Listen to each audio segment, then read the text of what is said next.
Ladies and gentlemen, hello. We are DebateSensei. We got Tim CV, Visolutions. We got Matt Shapiro, Esquire. Hello. We got lowly old Jared. That's your debate coach. Lonely old Jared. Well, I think I figured out a solution to the internet problems I was having last week. Now, as any good debater knows, if you want to propose a solution, you first have to identify what the problem is. And so this right here is the problem. See that? Look at that. See that? What is it? Yeah. Don't let your extender fall in between your couch cushions for a week because it will overheat.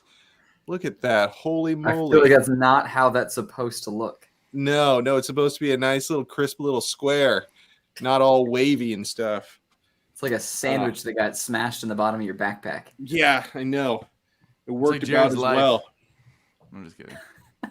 So I think I got the internet thing figured out now. I think we could. You're looking real crispy, as Tim said earlier. Man, Real crispy. Holy moly! All right. We were thinking about stuff to talk about, and I couldn't believe it that we haven't done just a straight up disadvantage episode, and so here we are. That's what we're talking about today, people. We're talking about disadvantages, and so let's get our perspective on this. All right. So in debate, one of the most popular types of topics are the policy topics, and people love it so much because there's a whole lot of theory and strategies that kind of surround the policy debate approach, and disadvantages are like the bread and butter for the negative team. If you're on the negative and you have a policy topic, you got to have a disadvantage walking into your round. Right. You got to be having that in your pocket. And it's one of those jargony terms that means exactly what it is, right? It's just like a reason something is bad. It's disadvantageous to the status quo or whatever you're doing. Yeah. Well, the thing is, okay, so here's the thing, is that in a policy debate, one of the things that's hard for people to learn at first is that, it's not just like this, yes, no, duck season, rabbit season type of approach. You know what I mean? It's not just this. So if somebody says, hey, we should do this policy and that will be good, your response is it can include this argument, but it shouldn't be limited to the fact no, it won't be good. Mm-hmm. Right? You got to have, okay, here's some reasons why that could go bad. Right. All right. And why it's more likely to go bad. And so that's we did have an episode on offense versus defense though. Mm-hmm. And so we're focusing on the negatives offense. Disadvantages are offense. That's how you score points on the negative. Advantages are how you score points on the affirmative. Yeah, so, your experience? Yeah, and there are some pretty important structural pieces to a disadvantage, and I think that's part of why it's so loved in the parliamentary debate community is the structure. I think sometimes, as we've talked about, value rounds and fact rounds can sometimes get a little bit mushy. There's not a ton of detailed structure. There are not as many explicit rules. But when you're playing the game of policy, there's a good, healthy chunk of rules that surround that, like what a disadvantage needs to look like, what it needs to sound like, what a good disadvantage is versus a bad disadvantage. When you're missing something. So, what are the parts of a disadvantage? Well, let's start at the very top. The first one is actually the hardest one to understand, in my opinion, or at least it's the hardest one to teach. It's what I mean? Right? Yeah. It's called uniqueness. Yeah. Uniqueness. And okay, the way that I think about it is that a disadvantage is a tragic story. You're teaching people how to tell a tragic story, and all stories start with the setting. So that's what I think the uniqueness is. So people call it the status quo, which is a nice little Latin term about things going on now. Yeah, I think of status quo, status now. You know what I mean? That's how I kind of put it into my memory. but you got to talk about what's going on now with the. And what you're doing is anticipating a story in which what's going on now is going to get worse, right? That's what it is. So you got it, like you're focusing on one thing in the world that's happening now, but that one thing you're focusing on is going to get worse because of the proposed plan. Right. Uniqueness.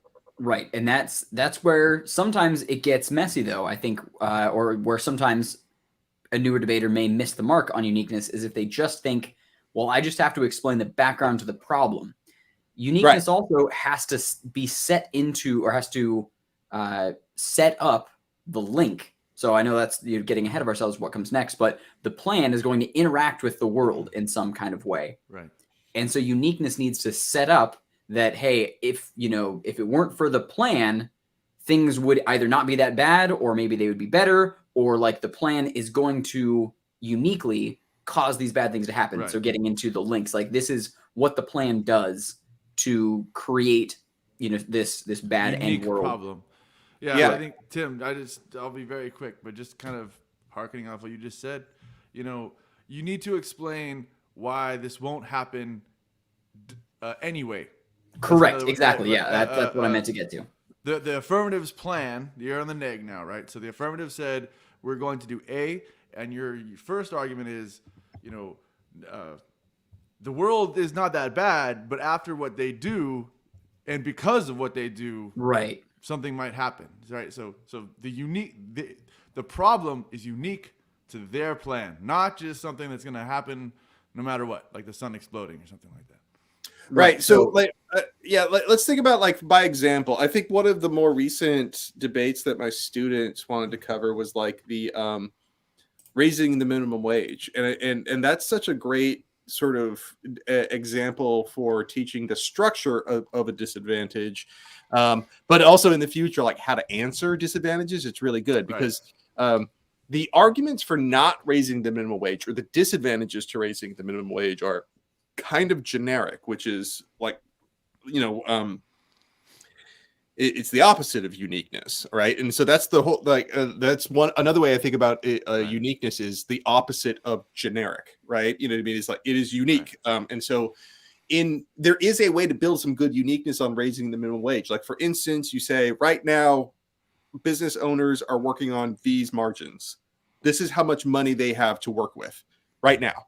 Right. And the reason I like that so much is because that's information you can actually find. You know what I mean? It's like they put out reports like that, and it's numerical. You know what I mean? It's like, and that's now, and so that would be a great start to a unique disadvantage to raising the minimum wage. Is like, how much right now a restaurant is working on a 2% margin of profit, or that's something hypothetical. Like that. That's not real. That's just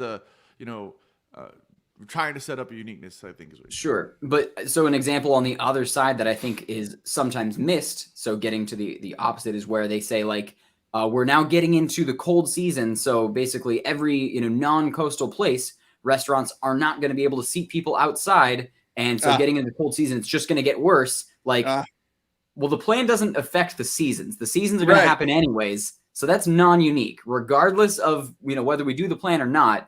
Yeah, things are going to get cold, and restaurants are going to undergo this additional. Right. So that's the pitfall. You got to find something. So that's what uniqueness is. It's like you're trying to find something. It's finding that pain point that is going to be worsened by the plan. Yeah.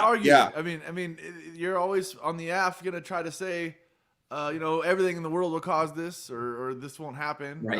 Or you argue these things, and the better you are at just making someone feel like this is the absolute truth, is you're a good debater.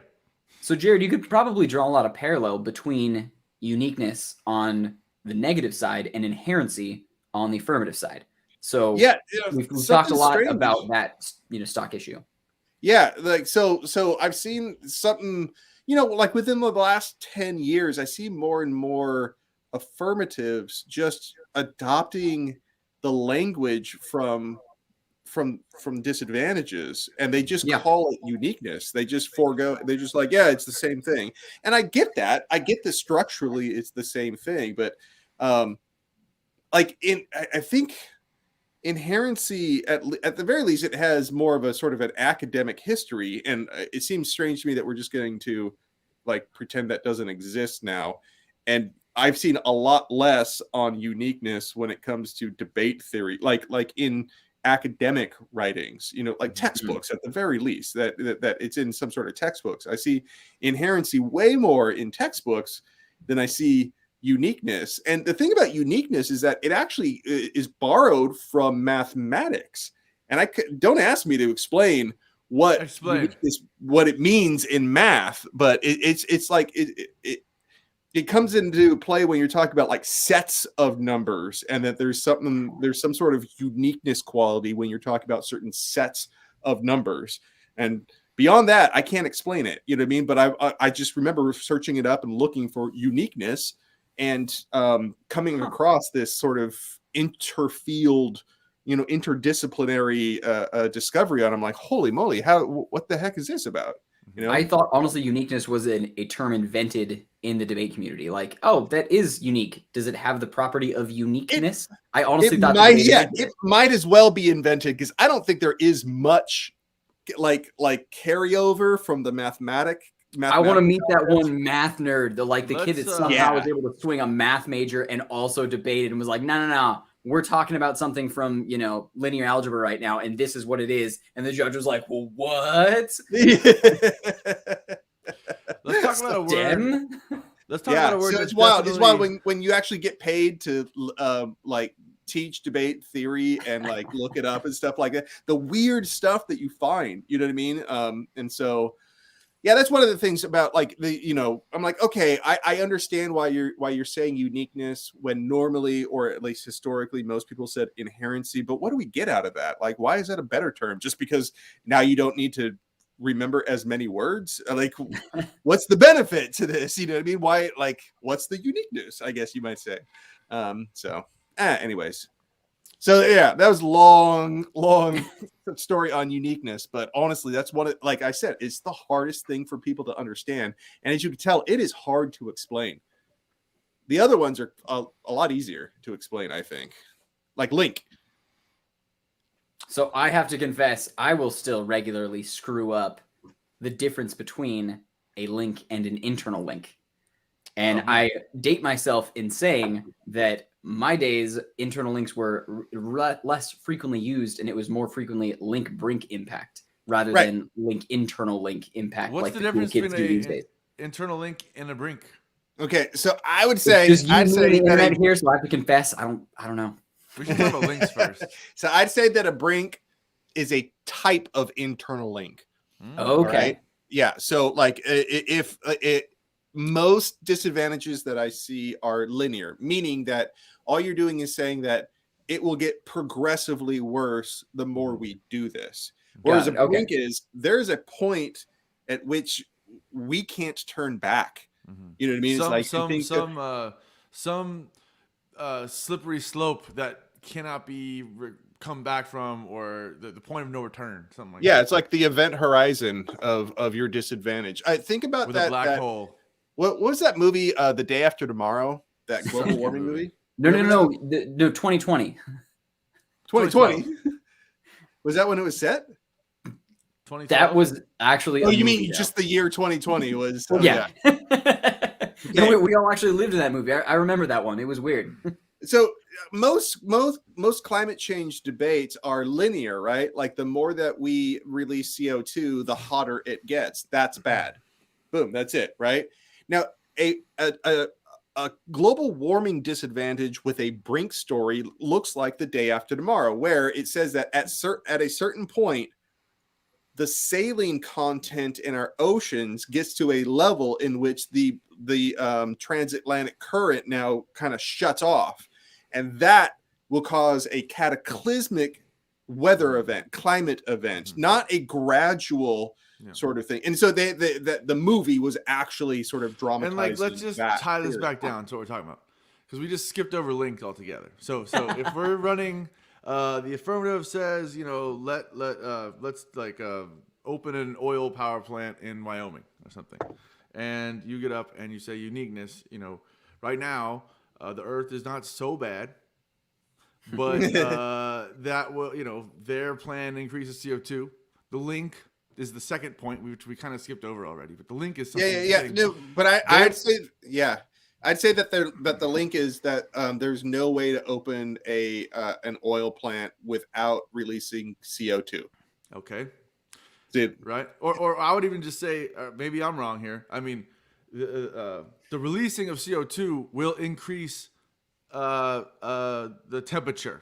No, that's internal link. That's internal link, right? See, well, that's the internal link. Maybe so. I mean, so the link is like, if the plan is let's open up an oil plant, you're like, okay, the link is oil plants produce CO2. Right. Okay.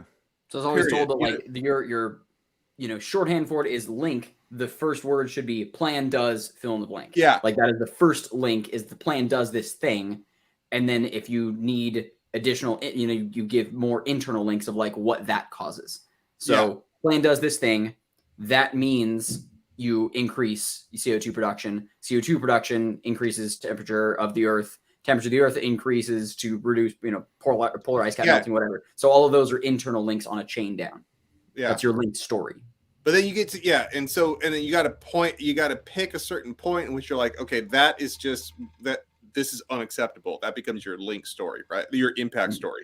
Your impact is like, these are the unacceptable consequence.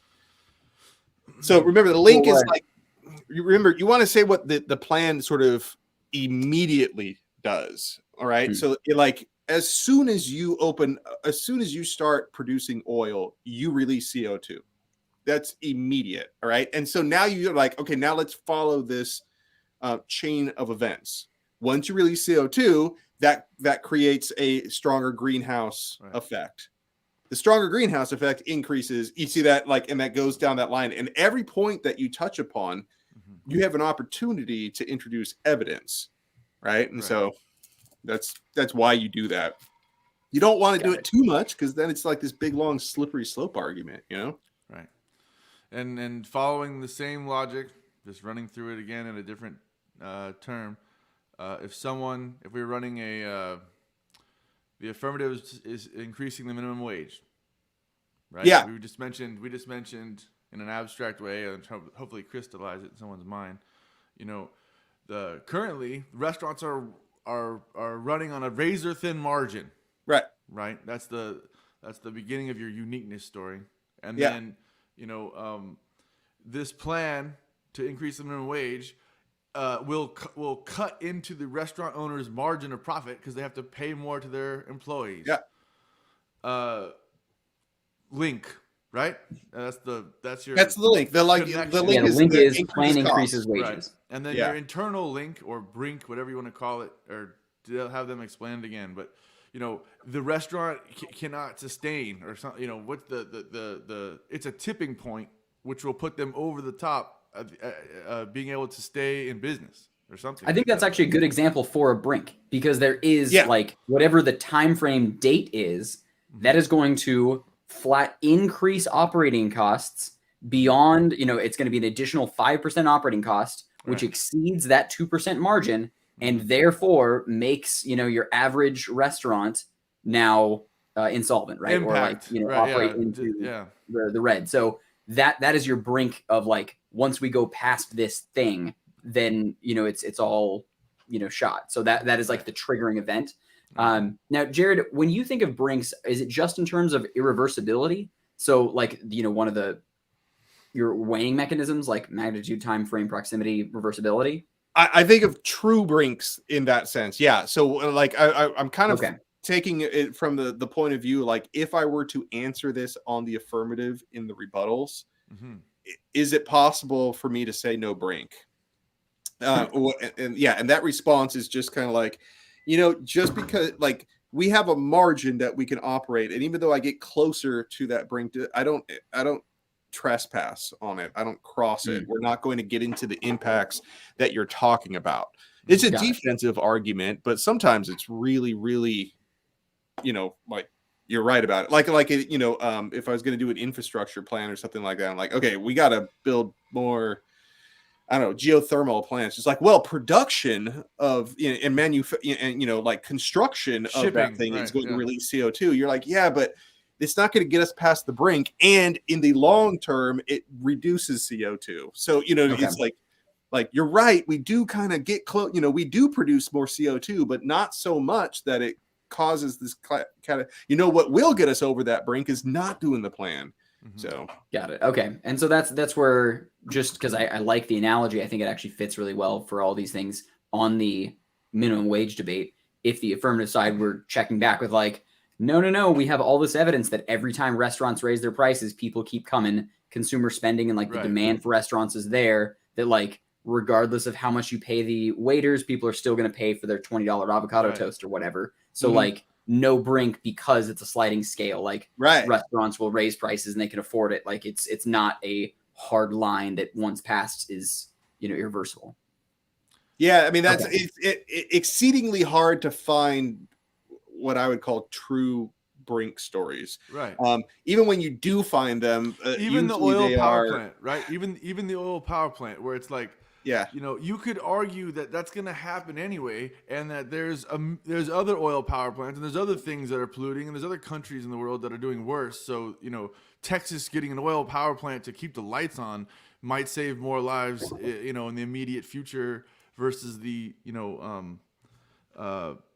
whatever calculation you'd have to do. And Jared, I think is what you're saying. How can you prove how much one oil-fired power plant would contribute to the cataclysmic global warming event?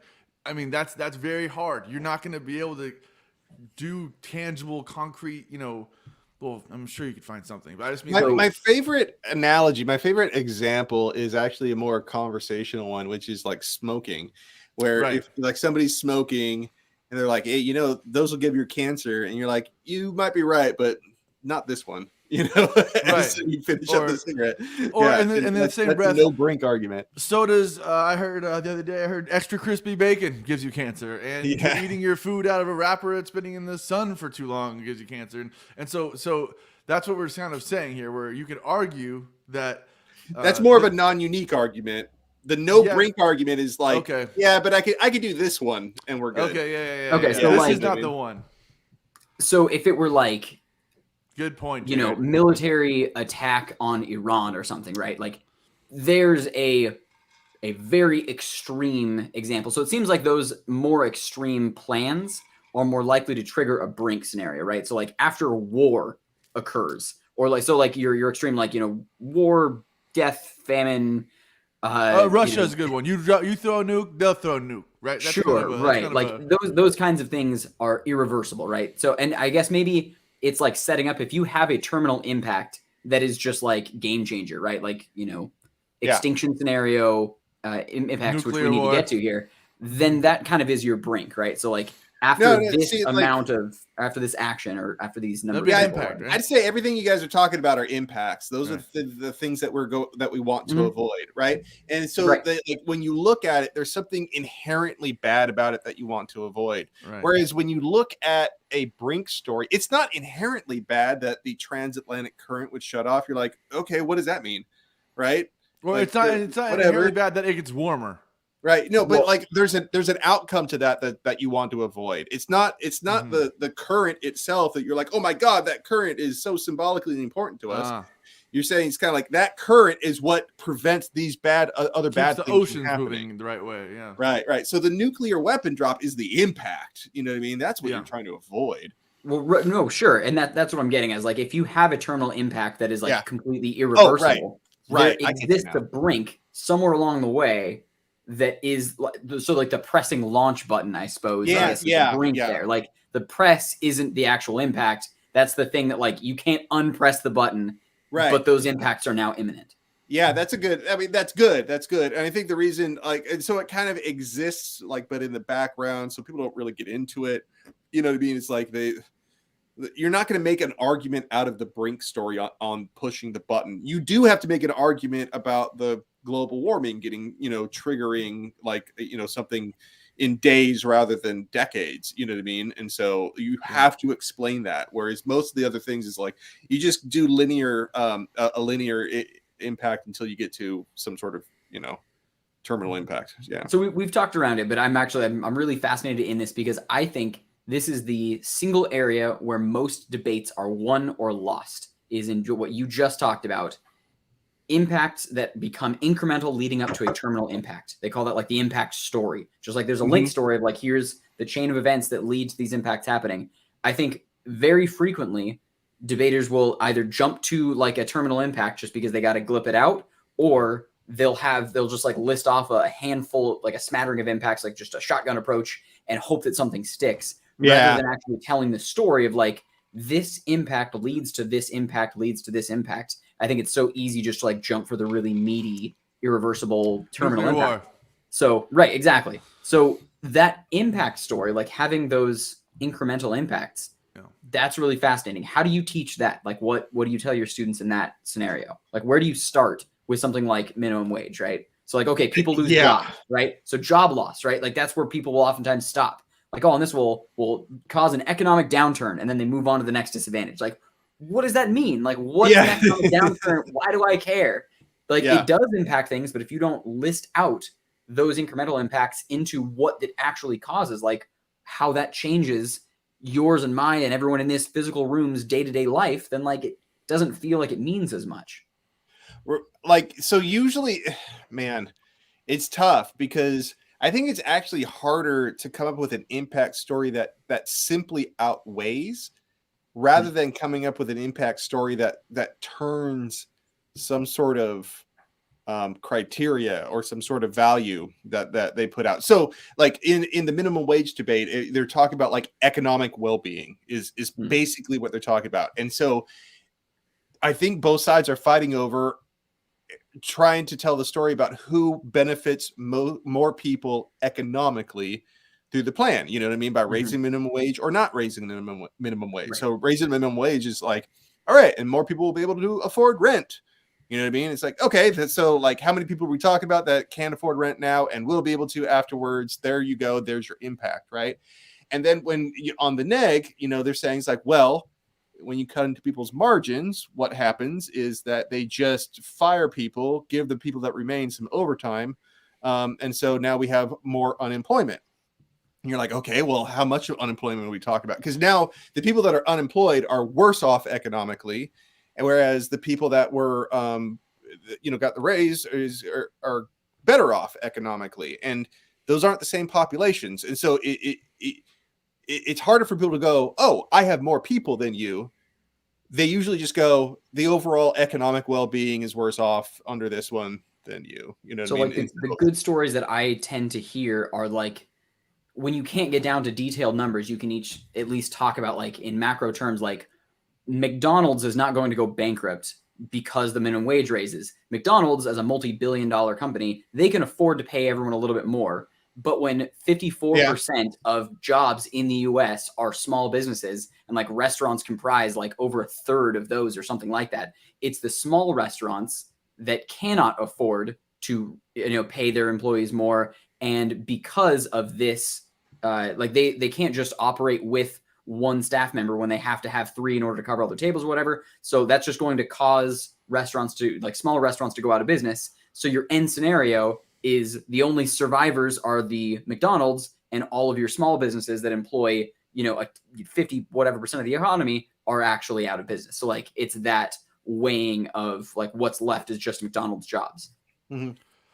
Real quick, we have a minute left. I wanted to just chime in and say things like, don't expect that you have to have a certain number of disadvantages. It's probably even better to have a single, very well-built, well-thought-out, lots of evidence disadvantages, and just throwing out the structure of 3 disadvantages with a bunch of taglines and not really explaining anything. And then one thing I'll leave and kind of ask you guys, if someone on the neg runs a counter plan in a policy-style debate, do you use disadvantages on the F? Well, yeah, I mean, okay, so there are times that you can use them on the AF too if there's a counter plan. Just think about that, and they can feed your advantages one way, or you can use separate disadvantages sometimes. Yeah, I usually tell my students to put at least 90 seconds into a disadvantage. I get way too often that people running their first disadvantage and it takes them 15 seconds.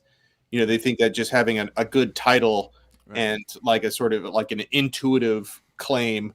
You know, it's like, well, people will fill it in for me, and like they don't know that's what they're saying, but that's basically what they're saying. It's like, this will lead to unemployment. My next disadvantage. I'm like, oh, goodness. Yeah. Flush it out. Explain what you're saying. Like Tim was saying, the more you can kind of explain each part and explain kind of not only what they mean, but how they mean that in this round, in this context, those are really well, like, it makes you want to vote for that team or that person as a judge. So do I'm glad you zoomed out, Matt. Like, there's so many big scale things we can talk about disadvantages, like those types of disadvantages that you can just have in what we call a shell, like that you can more or less have ready to just fill in the blanks for whatever given round versus those things that you write on the fly or, you know, times that it works. But another thing too I see is a lot of people will use disadvantages and then not answer on direct, 4-point reputation. You go on case. A disadvantage is an off case argument. You go on case. You can use a lot of the meat and stuff from your DAs in your refutation. So, oftentimes, you can repurpose or at least even point back to your DAs and say, I respond by pointing you to here. And this is how, these things interact beyond the fact that they brought it up and then I brought it up separately. So maybe next week we talked about cross application and extension. Yeah. We could put that on our list of to-dos, huh? All right, everyone. We got Tim, Matt, and Jared. We're Debate Sensei. We'll see you next week. Take care.